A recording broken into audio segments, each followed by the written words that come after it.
নমস্কাৰ সকলোকে পুনৰবাৰ মহন্তস জিকে এডুকেশ্যনেল ইউটিউব চেনেলটোলৈ স্বাগতম জনাইছোঁ। আশা কৰোঁ সকলো ভালেই আছে, আপোনালোকৰ পঢ়া শুনাও ঠিকেই চলি আছে। এডিআৰই 2.0 কাৰণে ইম্পৰ্টেণ্ট কেইটামান জিকে কুৱেশ্যন লৈ আপোনালোকৰ ওচৰলৈ আহিলোঁ। মই ভাবোঁ আপোনালোকে এই কুৱেশ্যনকেইটাও ভাল পাব।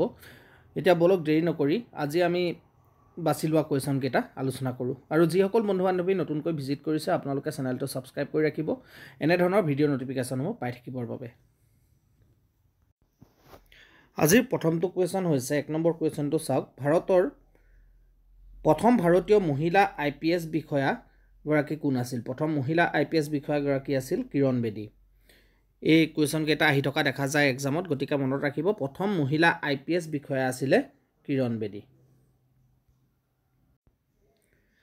নেক্সট 2 নম্বৰ কুৱেশ্যনটোত সুধিছে আপোনালোকক চাওক।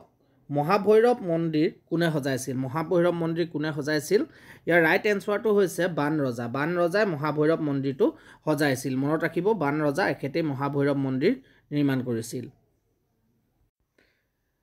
3 নম্বৰ কুৱেশ্যনটোত সুধিছে আপোনালোকক অসমৰ আটাইতকৈ সৰু জিলাখন হ'ল 2011 চনৰ লোকপিয়ল অনুসৰি অসমৰ আটাইতকৈ সৰু জিলা কোনখন? 2011 লোকপিয়ল অনুসৰি সুধিছে।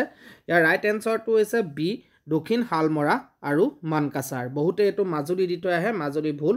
ইয়াতে ৰাইট এনচাৰ হৈছে বি দক্ষিণ শালমৰা মানকাছাৰ। মনত ৰাখিব দক্ষিণ শালমৰা আৰু মানকাছাৰ 2011 চনৰ লোকপিয়ল অনুসৰি অসমৰ আটাইতকৈ সৰু জিলা। নেক্সট কুৱেশ্যনটো চাওক, 4 নম্বৰ কুৱেশ্যনটো চাওক আপোনালোকে। সাহিত্য অকাডেমী পুৰস্কাৰ লাভ কৰা প্ৰথম অসমীয়া পুথি কোনখন সুধিছে? সাহিত্য অকাডেমী বঁটা লাভ কৰা প্ৰথম অসমীয়া পুথি হৈছে, ইয়াৰ এনচাৰ ৰাইট এনচাৰ হৈছে এ বনফুল। বনফুল হৈছে সাহিত্য অকাডেমী বঁটা পোৱা পুৰস্কাৰ পোৱা প্ৰথম অসমীয়া পুথি। নেক্সট ইয়াতে 5 নম্বৰ কুৱেশ্যনত সুধিছে সীমান্ত সুৰক্ষা বাহিনী যাক BSF বুলি কোৱা হয়, সীমান্ত সুৰক্ষা বাহিনী BSF কেতিয়া গঠন হৈছিল? ইয়াৰ ৰাইট এনচাৰ হৈছে এ 1965। 1965 চনত সীমান্ত সুৰক্ষা বাহিনী চমুকৈ BSF বৰ্ডাৰ চিকিউৰিটি ফ'ৰ্চৰ গঠন হৈছিল 1965 চনত। মনত ৰাখিব। নেক্সট কুৱেশ্যন 6 নম্বৰ কুৱেশ্যনটো চাওক। কাৰ্বি জনগোষ্ঠীৰ কোনটো উৎসৱ মৃতকৰ আত্মাৰ শান্তি কামনা কৰি পতা হয়? কাৰ্বি জনগোষ্ঠীৰ কোনটো উৎসৱ মৃতকৰ আত্মাৰ শান্তি কামনা কৰি পতা হয়? ইয়াৰ ৰাইট এনচাৰটো হৈছে এনচাৰ বি চমাংকান। চমাংকান উৎসৱটো কাৰ্বি জনগোষ্ঠীৰ উৎসৱ আৰু এই উৎসৱটো মৃতকৰ আত্মাৰ শান্তি কামনা কৰি পতা হয়। Next 7 number question. Mamoni Raisom গোস্বামীয়ে জ্ঞানপীঠ বঁটা কিমান চনত লাভ কৰিছিল? মামণি ৰয়ছম গোস্বামীয়ে জ্ঞানপীঠ বঁটা কিমান চনত লাভ কৰিছিল সুধিছে।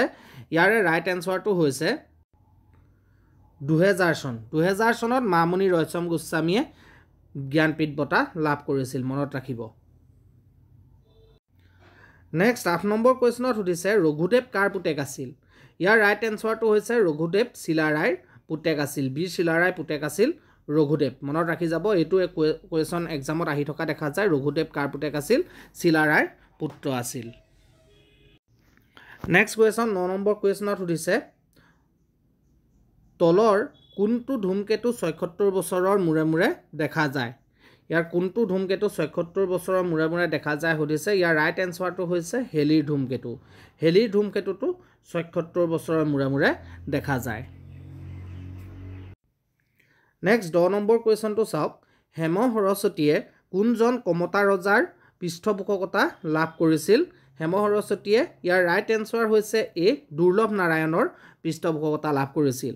হেম সৰস্বতীয়ে দুৰ্লভ নাৰায়ণৰ পৃষ্ঠপোষকতা লাভ কৰিছিল।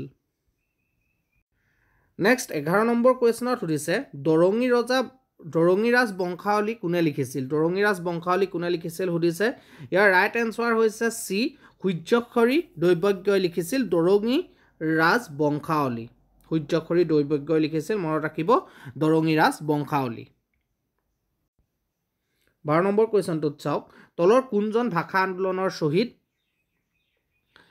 ভাষা আন্দোলনৰ শ্বহীদ এই তিনিজনৰ ভিতৰত কোন সুধিছে ভাষা আন্দোলনৰ শ্বহীদ?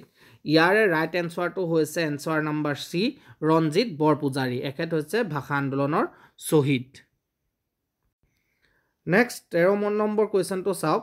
হস্তি মহোৎসৱ এলিফেণ্ট ফেষ্টিভেল কোনখন ৰাষ্ট্ৰীয় উদ্যানৰ লগত জড়িত এলিফেণ্ট ফেষ্টিভেল কোনখন ৰাষ্ট্ৰীয় উদ্যানৰ লগত জড়িত ইয়াতে সুধিছে ইয়াৰ ৰাইট এনসাৰ হৈছে সি কাজিৰঙাৰ লগত জড়িত এলিফেণ্ট ফেষ্টিভেল কাজিৰঙা ৰাষ্ট্ৰীয় উদ্যানৰ লগত জড়িত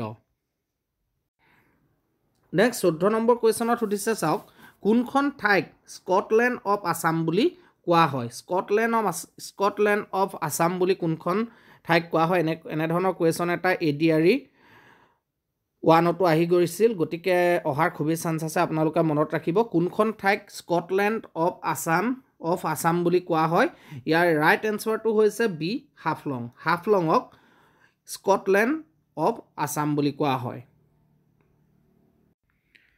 নেক্সট 15 নম্বৰ কুৱেশ্যনটো কৃষক মুক্তি সংগ্ৰাম সমিতি কিমান চনত গঠন কৰা হৈছিল কৃষক মুক্তি সংগ্ৰাম সমিতি গঠন কৰা হৈছিল 2005 চনত কৃষক মুক্তি সংগ্ৰাম সমিতি গঠন কৰা হৈছিল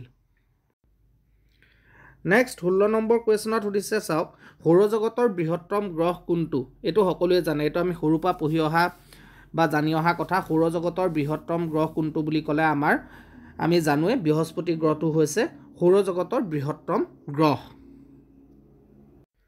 নেক্সট 17 নম্বৰ কুৱেশ্যনটো চাওক অভিৰুচি ক্ৰীড়া দিৱস কেতিয়া পালন কৰা হয় অভিৰুচি ক্ৰীড়া দিৱস পালন কৰা হয় 3 ছেপ্টেম্বৰ তাৰিখে অভিৰুচি ক্ৰীড়া দিৱস পালন কৰা হয় মনত ৰাখিব এনে ধৰণৰ কুৱেশ্যনো ক্ৰীড়াৰ ক্ষেত্ৰৰ লগত জড়িত কুৱেশ্যনসমূহ আহি থাকে অভিৰুচি ক্ৰীড়া দিৱস পালন কৰা হয় 3 ছেপ্টেম্বৰ তাৰিখে নেক্সট কুৱেশ্যন 18 নম্বৰ কুৱেশ্যনটো চাওক অসমৰ জনসংখ্যাৰ ঘনত্ব 2011 লোকপিয়ল অনুসৰি কিমান সুধিছে অসমৰ জনসংখ্যাৰ ঘনত্ব 2011 চনৰ যি লোকপিয়ল সেই লোকপিয়ল অনুসৰি কিমান সুধিছে ইয়াৰ answer B to correct answer 397 kilometre square 397 kilometre square হৈছে অসমৰ জনসংখ্যাৰ ঘনত্ব 2011 চনৰ লোকপিয়ল অনুসৰি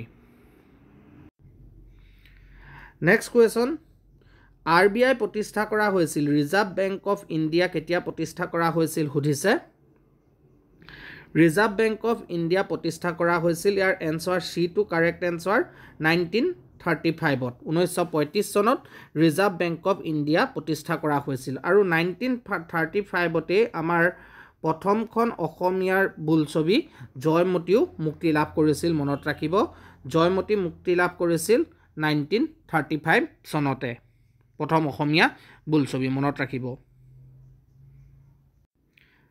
নেক্সট 20 নম্বৰ কুৱেশ্যনত সুধিছে চাওক নাবাৰ্ডৰ মুখ্য কাৰ্যালয় ক'ত এইটো খুবেই আহি থকা দেখা যায় এক্সামসমূহত নাবাৰ্ডৰ মুখ্য কাৰ্যালয় ক'ত ৱৰ্ল্ড হেল্থ অৰ্গেনাইজেশ্যনৰ মুখ্য কাৰ্যালয় ক'ত ৱৰ্ল্ড ট্ৰেড অৰ্গেনাইজেশ্যনৰ মুখ্য কাৰ্যালয় ক'ত এনেধৰণৰ মুখ্য কাৰ্যালয়সমূহ ক'ত এইসমূহ কুৱেশ্যন খুব এক্সামসমূহত আহি থকা দেখা যায় মনত ৰাখিব এতিয়া নাবাৰ্ডৰ মুখ্য কাৰ্যালয় ক'ত সুধিছে ইয়াৰ মুখ্য কাৰ্যালয় হৈছে এনসাৰ বি মুম্বাইত নাবাৰ্ডৰ মুখ্য কাৰ্যালয় মনত ৰাখিব আৰু বাকিসমূহ আপোনালোকে ভালদৰে চাই যাব মুখ্য কাৰ্যালয়সমূহ ক'ত এইসমূহ এক্সামত খুব ৰিপিট হৈ থকা দেখা যায় নেক্সট 21 নম্বৰ কুৱেশ্যনত সুধিছে সাৰ্কৰ মুখ্য কাৰ্যালয় ক'ত সুধিছে ইয়াৰ ৰাইট এনসাৰ হৈছে এনসাৰ নং সি কাঠমাণ্ডু হৈছে সাৰ্কৰ মুখ্য কাৰ্যালয় নেক্সট আপোনালোকে 22 নম্বৰ কুৱেশ্যনটো চাওক ONGC কেতিয়া স্থাপন কৰা হৈছিল ONGC স্থাপন কৰা হৈছিল ইয়াৰ ৰাইট এনসাৰ হৈছে এনসাৰ এ 1956 চনত ONGC স্থাপিত হৈছিল বা স্থাপন কৰা হৈছিল 1956 চনত নেক্সট কুৱেশ্যনত সুধিছে হিন্দু সভ্যতাৰ চহৰ লোথাল ক'ত অৱস্থিত হিন্দু সভ্যতাৰ চহৰ লোথাল এই লোথাল চহৰখন ক'ত অৱস্থিত ইয়াৰ ৰাইট এনসাৰ হৈছে গুজৰাটত অৱস্থিত লোথাল চহৰখন নেক্সট 24 নম্বৰ কুৱেশ্যনটো সুধিছে সত্যাগ্ৰহ শব্দটোৰ অৰ্থ কি সত্যাগ্ৰহ শব্দটোৰ অৰ্থ কি সুধিছে ইয়াৰ ৰাইট এনসাৰ হৈছে এনসাৰ নং সি সত্য আৰু অহিংসা সত্যাগ্ৰহ শব্দৰ অৰ্থ হৈছে সত্য আৰু অহিংসা নেক্সট আৰু আজি একেবাৰে শেষৰ কুৱেশ্যন যেহেতু আমি 25টাকৈ কুৱেশ্যন আলোচনা কৰিম আজি 25 নম্বৰ কুৱেশ্যনটো হৈছে দিল্লী চলো শ্লোগানটো কাৰ দিল্লী চলো এইটো হৈছে এটা শ্লোগান এইটো কোনে দিছিলে দিল্লী চলো শ্লোগানটো হৈছে ইয়াৰ ৰাইট এনসাৰটো হৈছে বি সুভাষ চন্দ্ৰ বসুৱে দিল্লী চলো শ্লোগানটো দিছিল বন্ধু বান্ধৱীসকল যদিহে আজি কুৱেশ্যনকেইটা ভাল লাগিল তেনেহ'লে চেনেলটো পাৰিলে ছাবস্ক্ৰাইব কৰি ৰাখিব আৰু নিজৰ বন্ধু বান্ধৱীকো ছাজেষ্ট কৰিব যাতে তেওঁলোকেও ইয়াতে পঢ়িব পাৰে।